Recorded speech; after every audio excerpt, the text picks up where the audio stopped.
Bom, chegamos agora na terceira parte, né? Passou essa introdução, onde eu expliquei todo esse processo aí do método do Paulo Freire, do construtivismo, que na verdade ele não é construtivista, ele é desconstrutivista, e que o Paulo Freire usa uma mentira para divulgar os objetivos dele.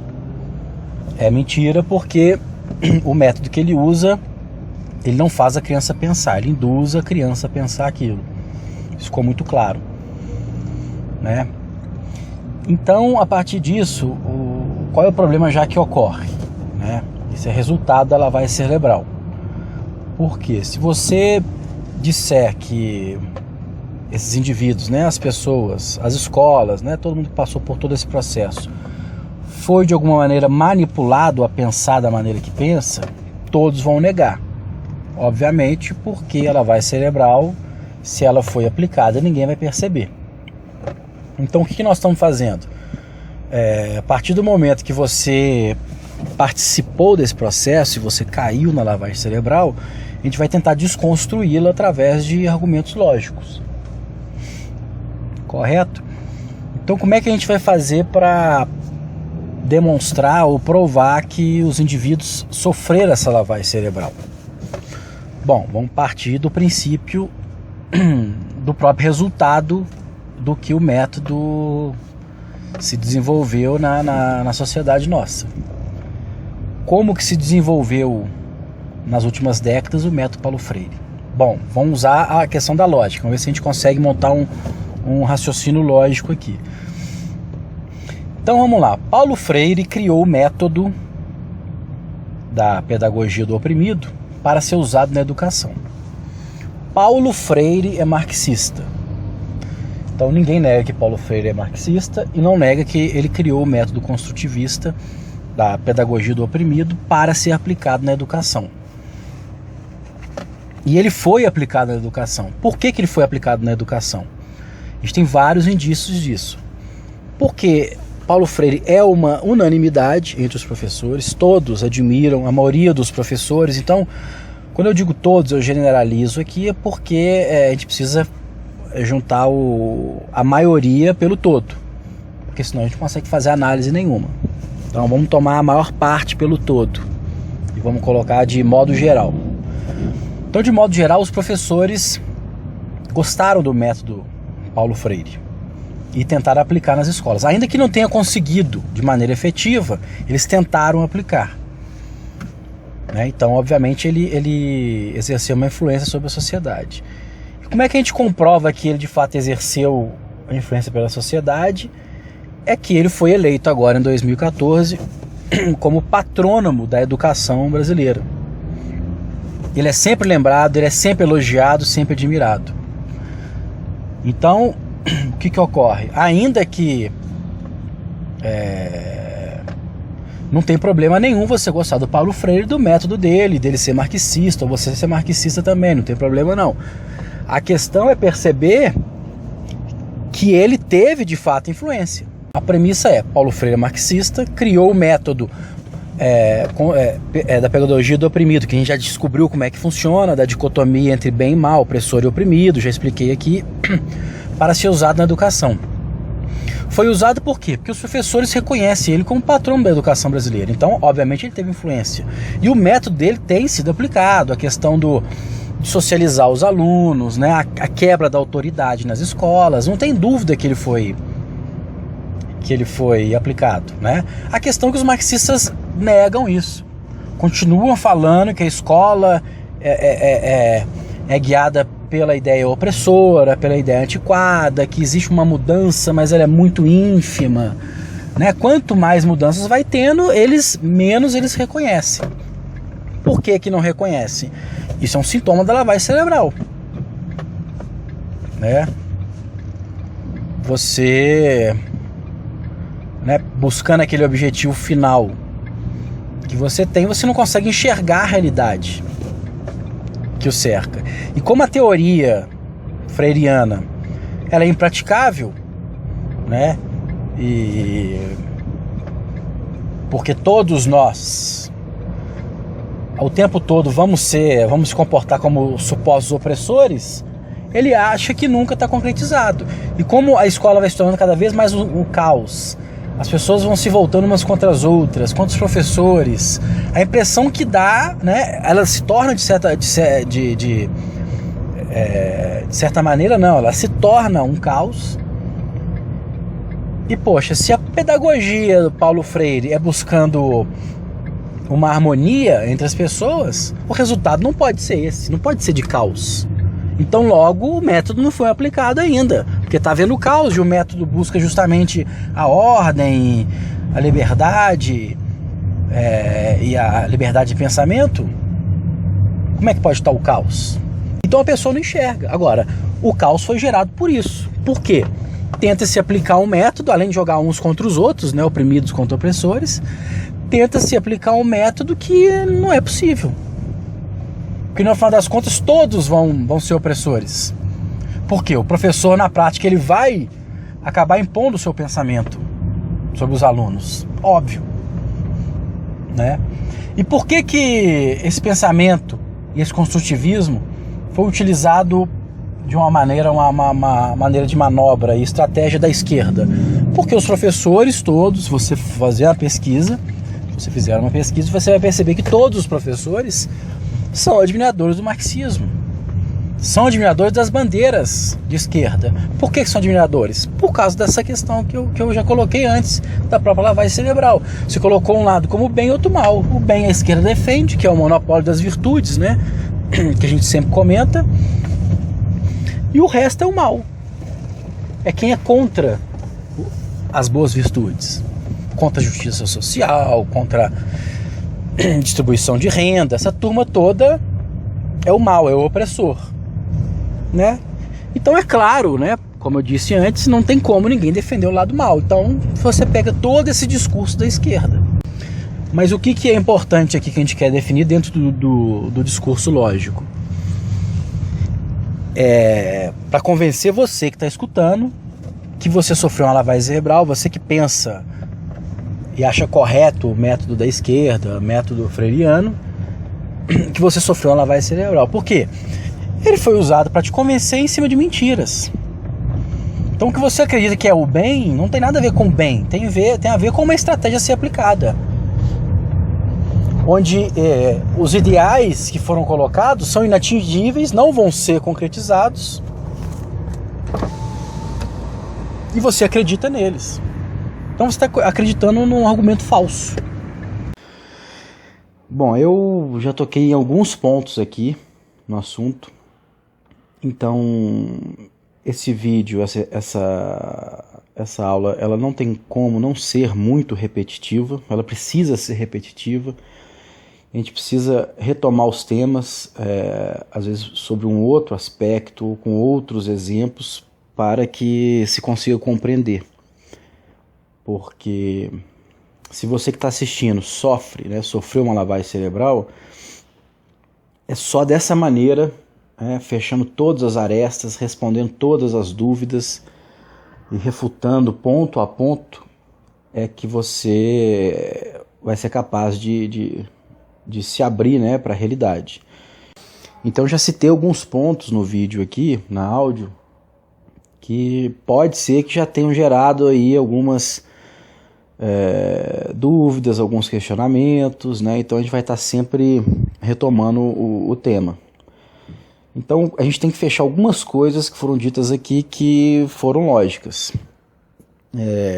No final agora eu mostrei que o Paulo Freire mentiu.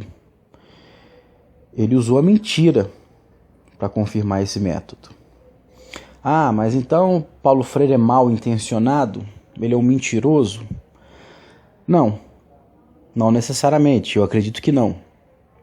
Ele apenas, pelo fato dele ser marxista, ele acredita muito, piamente, nas ideias marxistas, supondo que aquilo seja o melhor para o mundo.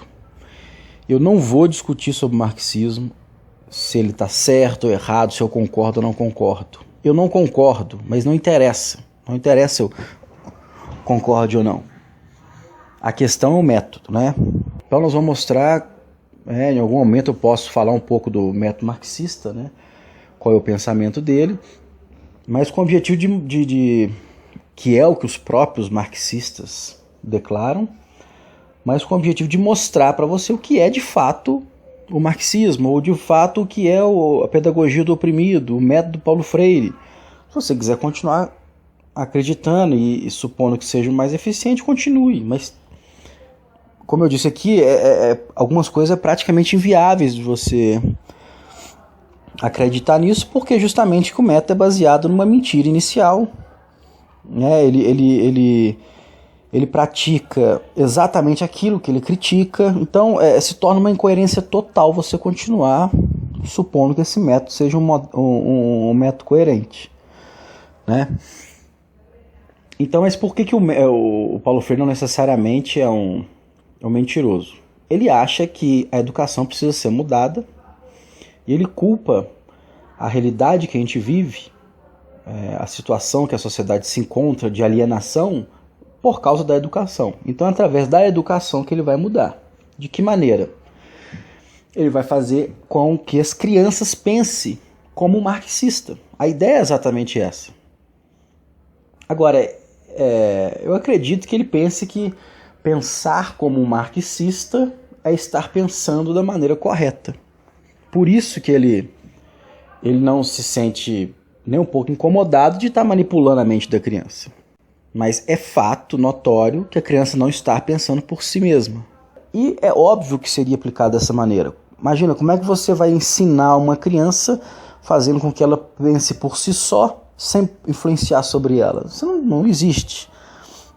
Na verdade, o Paulo Freire obviamente ele não negava isso, né? A questão é que o professor ia jogar as ideias dele e o aluno, pegando essas ideias, mais a sua reflexão pessoal, chegaria a uma conclusão, né? E fazendo a criança pensar por si mesmo, né, com uma certa ajuda dos professores, ela ia conseguir chegar numa conclusão satisfatória, que é todo o discurso ideológico marxista. O que eu discordo, eu, por exemplo, não vou chegar a essa conclusão. Muitas pessoas não chegariam. Não significa que está certo, errado, que um é bem e um que é mal. Mas é que a conclusão não seria igual. Então, outra definição é que, seguindo essa lógica do modelo pedagogia do oprimido, o modelo antigo, tradicional, onde você impunha certas regras e crenças e que as coisas eram daquela maneira, ele estimula muito mais o pensamento do que o método. Isso aqui é uma outra coisa importante de se falar, que pela lógica eu acredito que a gente vai chegar a essa mesma conclusão. O discurso imposto de que você deve pensar aquilo, porque assim são as coisas, né? Segundo a crítica aí, né, em relação ao método antigo, ele abre a mente do aluno, ele abre a mente da criança, ele estimula que ela possa conhecer outra coisa, ou questionar aquilo. Porque se é imposto, as coisas têm que ser assim, no momento que você recebe essa mensagem, você sabe que pode haver outras possibilidades, ainda que elas sejam erradas, que não sejam corretas ou não sejam utilizadas, mas existem. Até porque senão a pessoa não ia te impor. É assim porque é. Quando a gente faz isso é porque, obviamente, existem outros discursos, outras teorias em volta que não são aplicadas.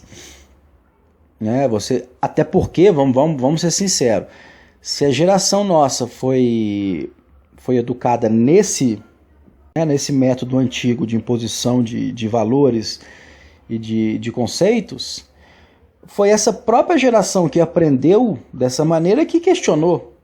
Ou seja, se o método fosse tão impositivo assim, como é que as pessoas conseguiriam sair da bolha para conseguir criar novos questionamentos? Então já é uma incoerência por si mesmo. É claro que esse método, apesar de ser impositivo, a gente pode falar muito sobre esse método impositivo, que eu vou, na verdade, não é impositivo, tem toda a teoria em cima disso, mas também não vem ao caso aqui. Mas, então, para mim, ele é de fato mais eficiente, mas nós não vamos discutir isso agora. Então, ele proporcionou esse aprendizado. O método construtivista, ele não vai fazer isso. Por quê? A criança ela não vai conhecer outras ideias, porque ela já concluiu por si mesma. Esse é o ponto, essa é a chave. É preciso refletir nisso aí, né? E para que isso seja entendido. Eu não sei se eu consegui passar de maneira que entre na sua mente essa realidade. Se você já chegou, quando a gente chega à conclusão de alguma coisa, normalmente a tendência nossa é não mudar muito de opinião, porque nós chegamos à conclusão por si mesmo. A gente escutou várias opiniões, assistimos várias coisas, eu falei, cheguei a esta conclusão. Ela é uma conclusão mais forte dessa maneira. A conclusão imposta, ela não tem força nenhuma. Você aceita aquilo e fala, tá, mas vai que tem outra coisa. Então o discurso construtivista, ele vai fechar aí, ele vai impedir o seu novo pensamento. Então você não vai ter mais questionamentos. Você vai pensar da maneira como? Que os professores pensam. E aí é importante voltar a um ponto que eu estava comentando antes, isso tem que ficar claro, porque a primeira questionamento, né, de alguém de esquerda que concorda com o método vai ser, não, cara, você está enganado. O que se vê na prática é uma desorganização, é um se voltando contra o outro, é professor agredindo um aluno, impondo um pensamento. Eles vão citar vários exemplos de discurso e método opressor que não condiz com o método do Paulo Freire, que é do aluno pensar. Mas por que isso acontece? É porque, na verdade, o método Paulo Freire ele é impraticável. Ele não vai ser praticado. Então, por mais que a teoria, a prática está muito longe da teoria. Então, você fala, não, o aluno vai pensar por si mesmo. Ele não vai pensar por si mesmo. É o professor que está fazendo ele pensar. E se o aluno começar a tentar falar contra o professor ou numa opinião diferente da do professor, o professor vai bater de frente com ele. Correto? E isso vai gerar um conflito constante e aí vai se achar que o método não está sendo aplicado. Agora, toda a confusão aconteceu por causa disso. Porque no método antigo de imposição, você estabelecia regras. E o aluno respeitava, ele não podia sair dessas regras. Ele era punido por isso. A pedagogia do oprimido é justamente isso, evitar que os oprimidos continuem sendo oprimidos. Então eles passam a ter voz, você ensina ele a ter voz. Então na hora que o professor vai convencer os alunos ali a pensar como ele, é pensar dessa maneira. É pensar que ele é livre, que ele tem direito igual a todo mundo, ele tem direito a opinar, né? Que existe alguém que quer oprimir ele precisa vencer isso, lutar contra isso, e aí você vai forçar a quebra aí das hierarquias, né? E se vê na prática aí a quebra, a ruptura quase que completa das hierarquias, né? Uma dificuldade muito grande para as pessoas aceitarem um poder acima de você, uma hierarquia, né? É difícil a gente conseguir respeitar as hierarquias, o aluno não respeita mais o professor, né? O filho não respeita mais o pai, não respeita mais a polícia, as autoridades em si, né? Você consegue isso um pouco mais, né, na relação de emprego, porque aí não tem jeito, né? É aí que a realidade se concretiza. Por mais que você tenha aprendido que existe o opressor e o oprimido, que você tem que cortar isso, na hora que você chegar numa empresa onde existe um gerente, um diretor, um supervisor e o funcionário, você vai perceber que é impossível, é inviável quebrar essa regra hierárquica, porque a empresa para de funcionar. Então ali o próprio cidadão ele vai respeitar a hierarquia porque ele não vai ter outra opção, né? Mas vai falar mal dela. Tá vendo como é que as empresas são opressoras? Né? Só tem pau mandado aqui, é um humilhando o outro, né? Então esse aí é um primeiro ponto que tem que ficar claro aqui pra gente. Como o método é um método inverso, ele não se consuma na prática, ele vai sempre resultar no inverso do que ele propôs. E pelas coisas acontecerem no inverso do que eles propuseram, tudo bem, eles propuseram que quebra de hierarquia, né, a questão de valorizar o oprimido e rebaixar o opressor. Só que o resultado final disso seria uma sociedade, uma coexistência melhor. E essa coexistência não está acontecendo, ela só piora. E aí você fica achando que o método não foi aplicado. Mas é assim mesmo que funciona. ele causa uma convulsão, uma confusão total, e as pessoas não sabem para onde estão indo. Como elas não têm mais acesso à informação, porque a verdade para elas já é praticamente absoluta, no sentido de que ela já chegou àquelas conclusões óbvias, né? Que existe o opressor e o oprimido, que nós temos que tirar do opressor, que ele vive às custas do oprimido, e o oprimido merece mais respeito, e você vai jogando um lado contra o outro. Né? E não há como você, não, mas então a gente precisa voltar à questão do opressor, ele tem que voltar a conduzir o processo. Mas você não vai aceitar isso, porque o opressor é mau, como é que você vai fazer isso? Então até você desconstruir toda essa teoria e mostrar que o opressor não é um opressor em si, ele faz apenas parte do processo. O pai não vai ser o opressor. Existem regras, tudo existe regras. Não é porque existem regras e alguém tem autoridade por ela que esse cara passa a ser o opressor. Entendeu? Essa lavagem cerebral é que fizeram na cabeça da gente. De que quem está no comando, quem está no poder, ele vai ser sempre o opressor. Isso não existe. Pelo contrário, ele pode ser muito bem oprimido. Até porque imagina, quanto maior o cargo, quanto mais responsabilidades você tem, mais duro, mais difícil é o cargo. Você não tem o direito mais de cometer erros. Né? Isso se vê na prática. Você vê aí como é que se trata os políticos. Um cara rico corrupto, é a imprensa em cima, é a população em cima, né? A exposição que esse cara tem. Né? Esses caras cometem erros, destrói a vida, a carreira dos caras todos. Né? Só que a gente aqui de baixo, né? E aí vem toda a questão da inveja também, né?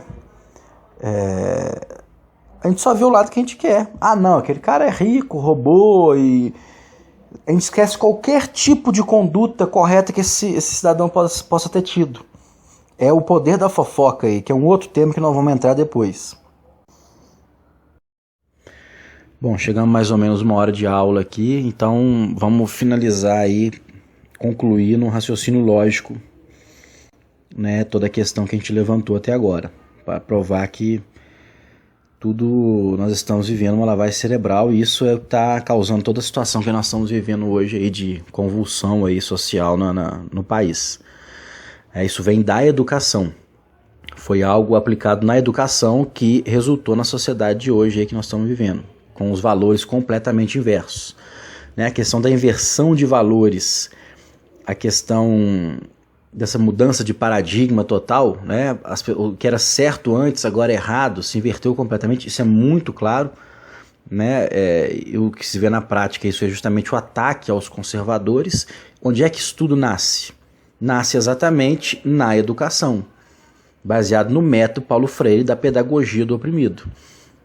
Então você fez as crianças pensarem como os professores. E como os professores pensavam como marxistas. A maioria dos professores eram marxistas. E ainda que os que não fossem marxistas, né, não ensinassem como tal, né, à medida que as crianças iam crescendo e passando para novos professores, né, em outras áreas de conhecimento e influência, elas iam pegando todo esse discurso marxista. Né, que é um discurso inconsciente, né, porque a gente não sabe que é um discurso marxista, mas a gente sabe que é o discurso baseado na questão das virtudes, né, de justiça social, do opressor e do oprimido. Existe um cara lá que oprime, que te impõe, que quer mandar em você, que quer que você continue pobre. Esse discurso todo, né, você não precisa chamar de marxista.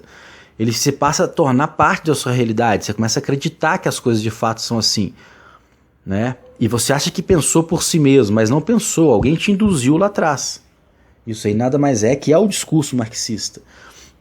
Que apesar das palavras parecerem fazer sentido, né, e serem comoventes, não é assim que as coisas funcionam na prática. Por isso que tudo se inverte.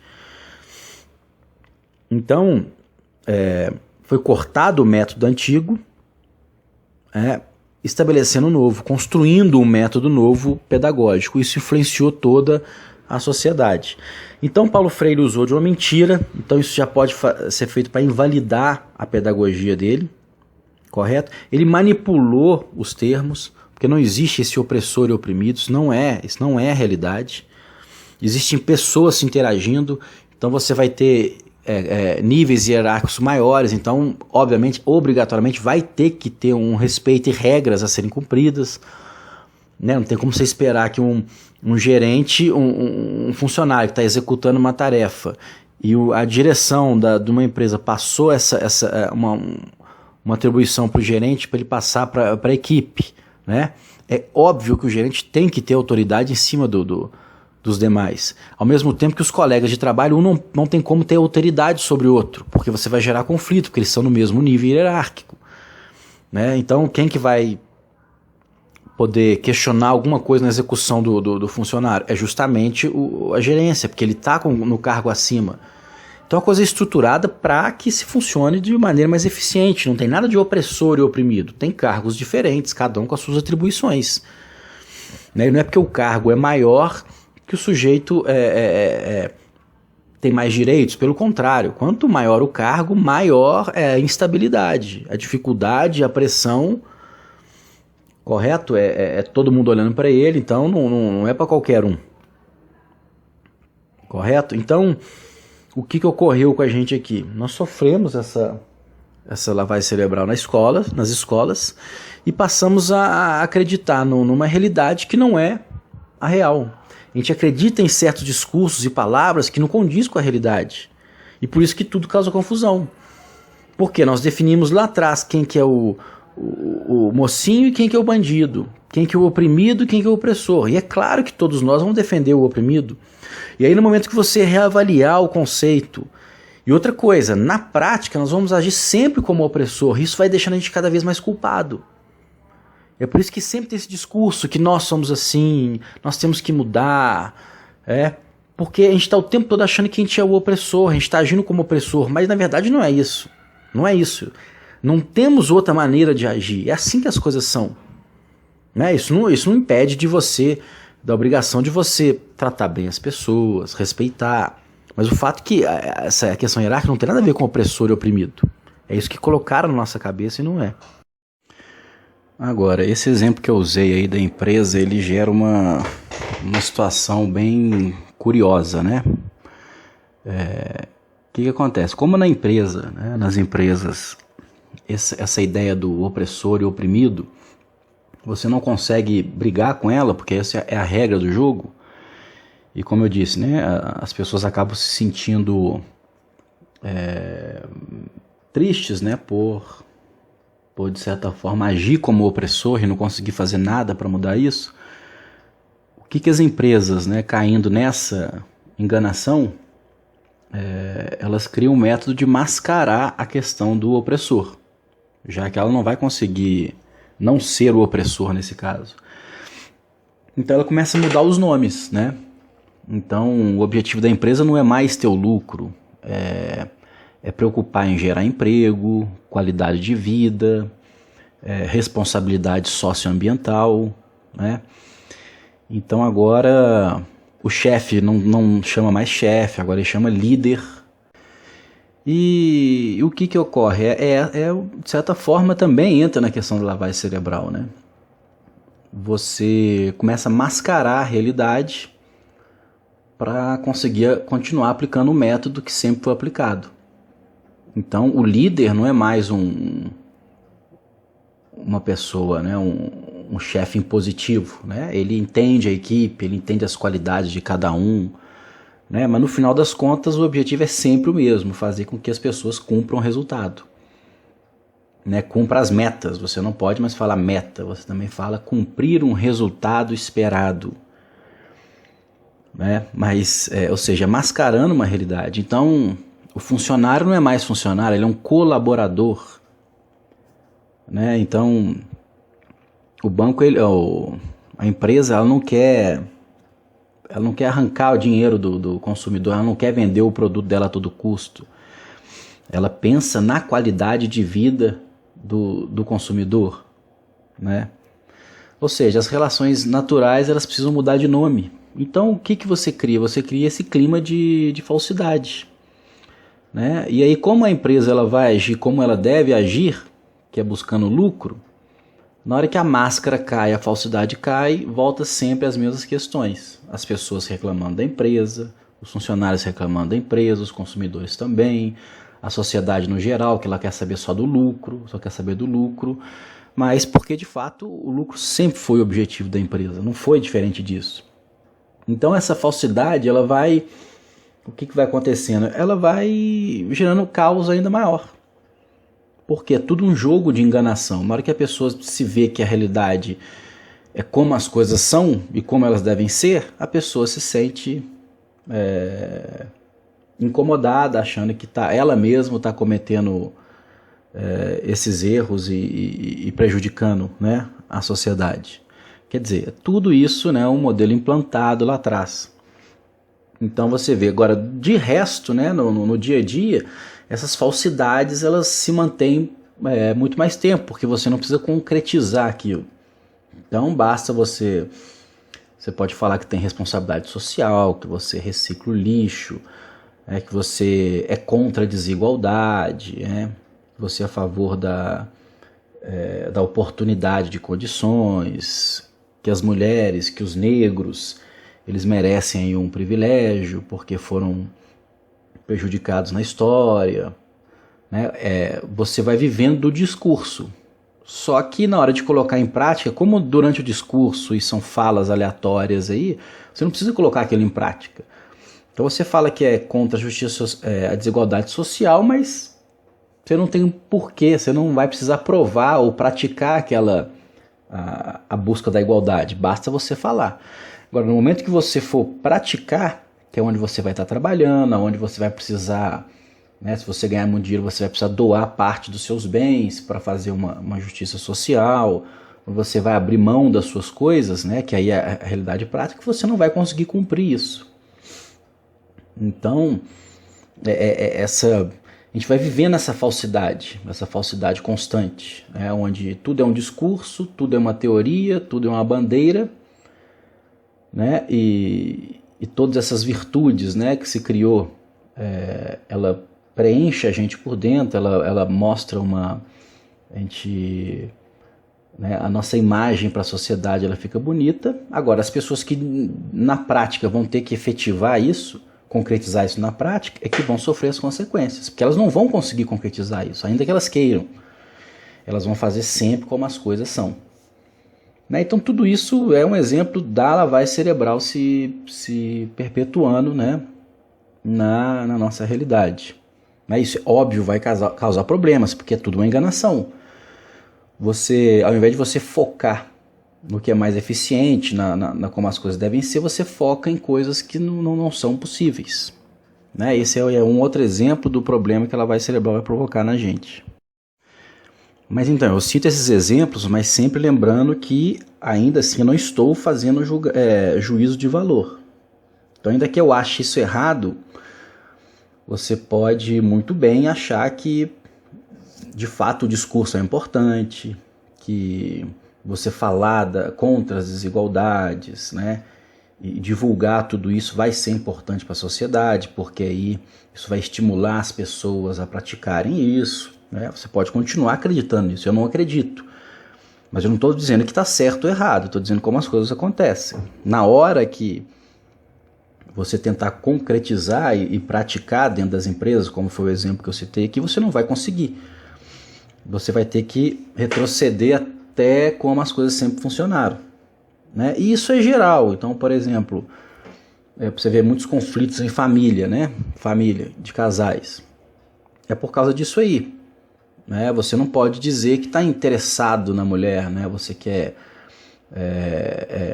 usufruir dos benefícios que ela pode te trazer, da sua companhia.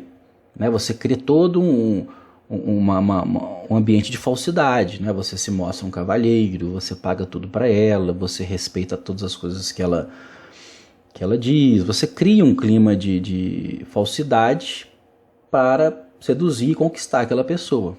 Depois que vocês estão juntos e a falsidade, o teatro diário da vida, ele não consegue se manter, porque você precisa de gastar energia para manter esse ambiente artificial, e quando as coisas começam a ser como elas são de fato, né, quando você começa a pensar em si, né? Você começa acabando, por causa da sua própria personalidade, abusar do outro, né? O que você tinha prometido, o que você tinha conquistado, né? As maneiras, os atributos que você usou para conquistar a garota, você não vai conseguir concretizar, porque aquilo não faz parte de você, foi só uma falsidade. E aí vai gerar, obviamente, o conflito, porque ninguém consegue ser, né, esse modelo que se criou de educação, de justiça, de ajudar, de não sei o que. É tudo um ambiente de falsidade, as coisas não são assim. E aí você vai gerar mais conflito sempre. Então esses exemplos que eu cito aqui, é sempre bom a gente ter exemplos para definir isso, porque como a gente vive num processo de alienação, né, de não perceber o que está acontecendo à volta, são os exemplos que vão também ajudar a gente a sair dessa bolha, né? Então eu citei aí o caso das empresas, a falsidade que se mantém na empresa para ela ser quem ela é, porque não tem outra maneira de ser, né? E você vê isso em todas as áreas, né? E também vou fazer uma analogia aqui, que é um exemplo que até se concretiza na vida real, mas pode ser usado só como exemplo de maneira fictícia, mas também para entender como é que a boa intenção, né, aquela ideia inicial de fazer algo melhor, né, algo diferente, de maneira que seja melhor, ele pode provocar o inverso, e ao provocar o inverso, você pensa que aquilo não foi aplicado. O método não foi aplicado. Por quê? Bom, meu método busca a harmonia entre as coisas e não a desarmonia. Então, se aconteceu a desarmonia, é porque o meu método não foi aplicado. E isso se explica, né, na própria defesa da esquerda e dos socialistas de que o socialismo nunca foi praticado. Por quê? Porque o socialismo busca a igualdade, né, a harmonia entre os povos, todo mundo, né, no mesmo nível, sem desigualdades, ou seja, você se conclui que a partir daí vai ter paz e, né, uma sociedade aí harmônica, né? E acontece o contrário. Então, como aconteceu guerra, só matou pessoas, o povo foi oprimido, não houve igualdade social, então é porque o marxismo não foi aplicado. Mas veja, ele não vai ser aplicado porque ele é impossível de ser aplicado. Agora, a tentativa dele que provoca tudo isso. Então, olha como é que é maldoso a situação. E novamente, eu não estou fazendo juízo de valor. É maldoso, isso é um fato. É maldoso quando você fala que vai fazer alguma coisa, o resultado é outro, certo? E foi induzido por você, e chega no final das contas, você fala que aquilo não é seu, a culpa não é sua. A culpa é do outro. E para resolver aquilo, precisa mais ainda que a sua teoria seja aplicada. Isso é maldade, né? Então, o coerente seria, ainda que você defenda essas bandeiras, não, mas isso aconteceu, mas o importante é que se tente até a gente conseguir chegar, né?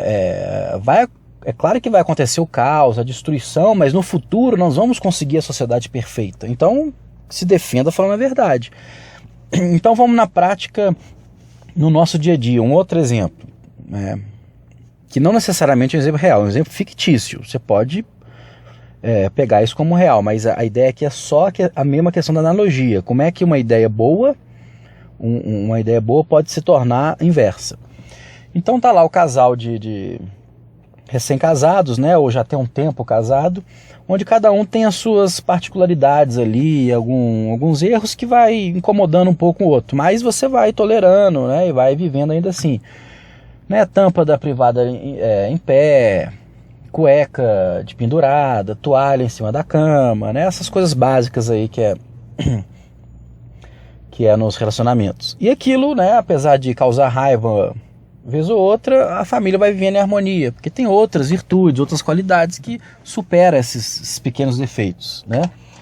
Belo dia, a esposa, podia ser o homem, mas eu vou usar a esposa aqui, porque como esse vídeo é feito para, normalmente, os grupos que eu acredito que estejam com a lavagem cerebral, eu vou dar esse exemplo, vai falar que eu sou machista e coisa e tal. Não, isso é só um exemplo fictício, eu vou usar da mulher porque é mais fácil para eu raciocinar aqui. Então digamos que essa mulher vai procurar uma psicóloga. E a psicóloga, conversando com a psicóloga, ela cita esses exemplos pequenos, né, que incomodam ela um pouco, né, em relação ao marido. E aí a psicóloga cria uma teoria e diz para ela o seguinte: isso é fictício, não estou dizendo que a psicóloga vai fazer isso. Essa tampa na privada, esses defeitos que seu marido tem, na verdade é o seguinte, é uma maneira dele impor sobre você o poder que ele tem, o poder do homem sobre a mulher. Então, isso é uma maneira de, como se fosse marcar território. Aqui eu domino e a minha mulher, ela me serve organizando as coisas. Correto? Então, qual que é a ideia? Ela vai plantando ideias na sua cabeça de que aqueles erros, pequenos erros, ou erros ou não, que ele comete, passam a ser erros mais graves, de cunho moral mesmo, que está querendo denegrir a pessoa por causa disso. Ao ponto de se concluir, que a psicóloga concluir com a mulher, que o marido dela não ama ela. Porque quem ama não oprime. Não oprime. Então, para que exista uma vida harmônica na casa deles, esses erros têm que ser cortados e o casal ele tem que viver num ambiente de igualdade. Só assim vai haver, de fato, amor naquele lar. Né? Onde que ele não comete esses erros e não oprima a mulher com funções que subjugue ela. Então, olha só. Ele transformou aquelas pequenas coisas, a psicóloga transformou na cabeça da mulher aquelas pequenas coisas em grandes coisas, em coisas importantes, que precisam ser mudadas. Então a mulher pega aquilo, né, volta com todas as boas intenções de criar um ambiente harmônico, porque até então estava desarmônico, porque o marido dela, naquelas pequenas coisas, era uma maneira de oprimi-la em casa, de se sentir superior. Tá vendo como é que tudo continua a mesma coisa, agora mudou o discurso. Olha como é que a coisa começa a se tornar proporção maior. Então, digamos que ela chega em casa e passe a falar com o marido: eu não estou me sentindo bem, porque esse tipo de atitude sua mostra que você não gosta de mim, né? Você deixar uma toalha aqui, tampa da privada, cozinha suja, isso mostra que você está querendo me escravizar, então vamos acabar com isso.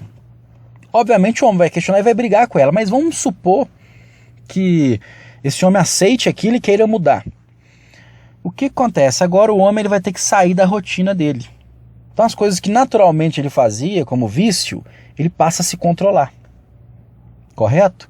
E na hora que ele faz isso, né, ele se controla demais para tentar acertar e ser da maneira que a mulher queria, ele passa em outras áreas, ele começa a ter certa deficiência. Né?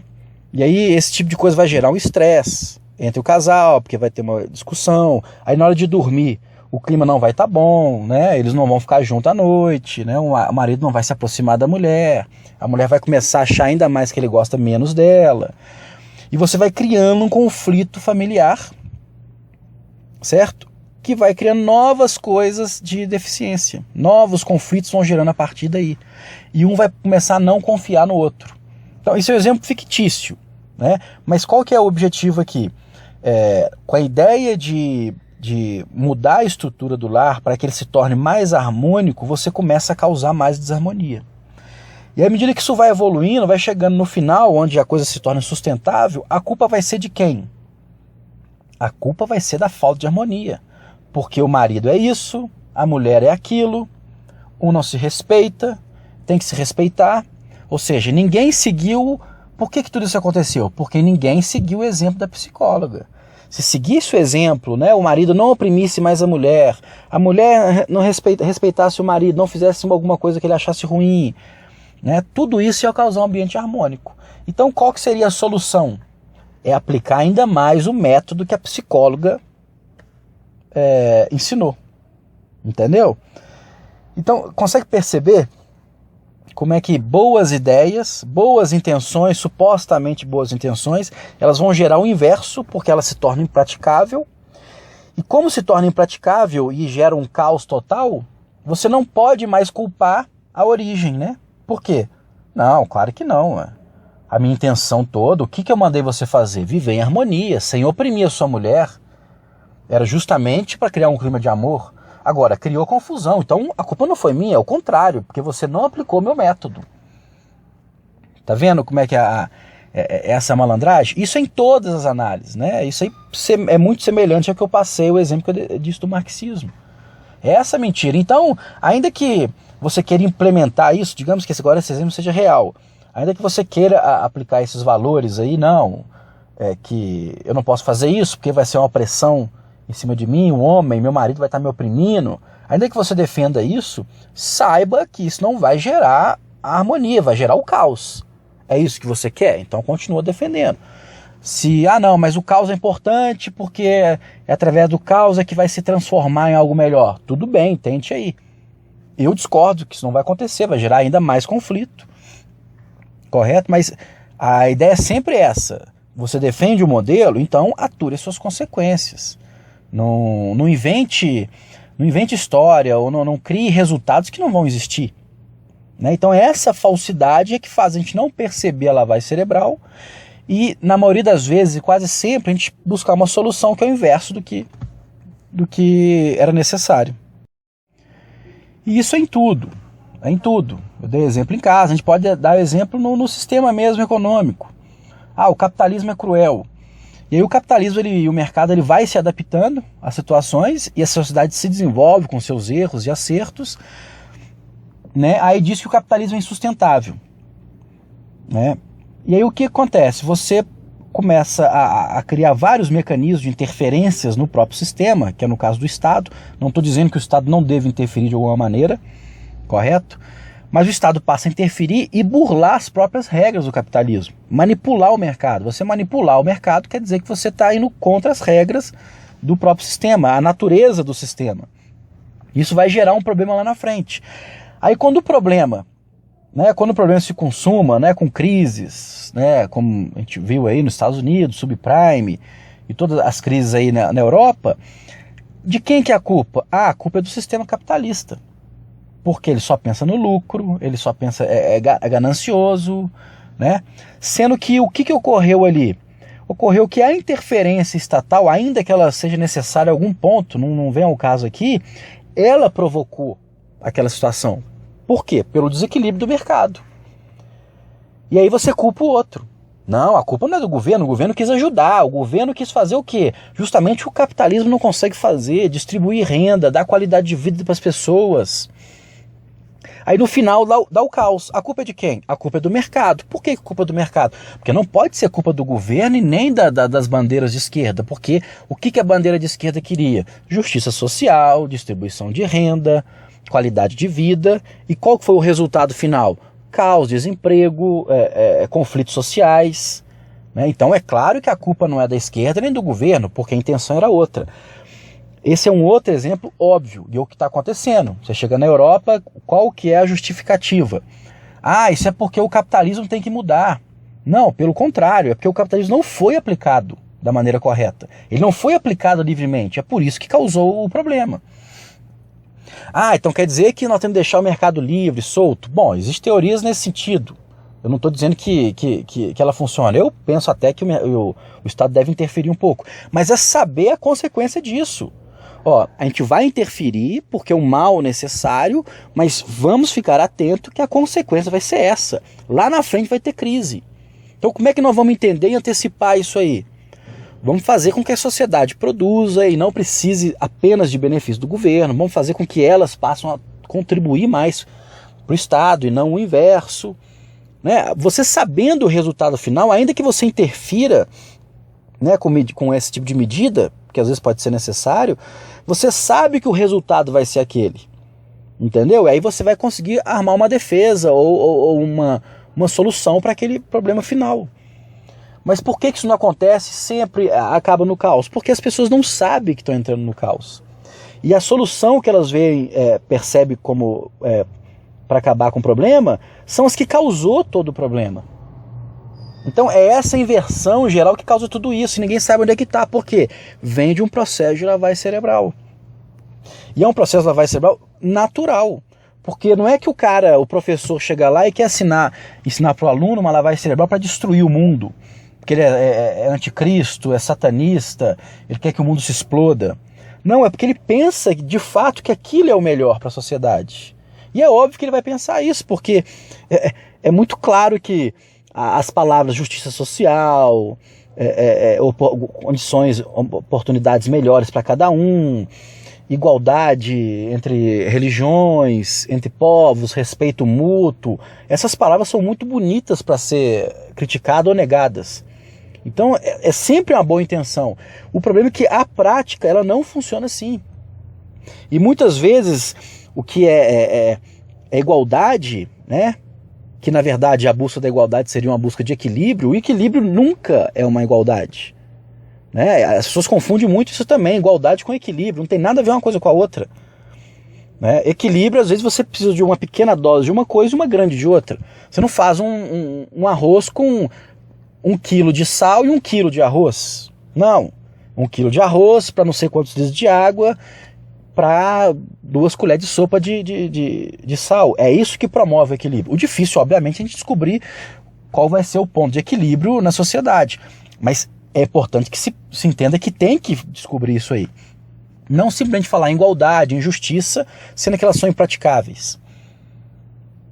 Correto? Então, tudo isso é também o processo de lavagem cerebral. Então, essa aula busca isso, citar vários exemplos, repetir a mesma situação, cada detalhe. Né? É importante eu também receber um feedback de dúvidas aí para a gente conseguir solucionar, porque vai gerando dúvidas ou discórdias aí nesse meio da argumentação, mas é só dessa maneira, forçando o pensamento aí através da lógica, porque eu posso muito bem te forçar o pensamento uma lógica inversa aí, e te enganar também, né? Que a gente vai conseguir achar essa solução.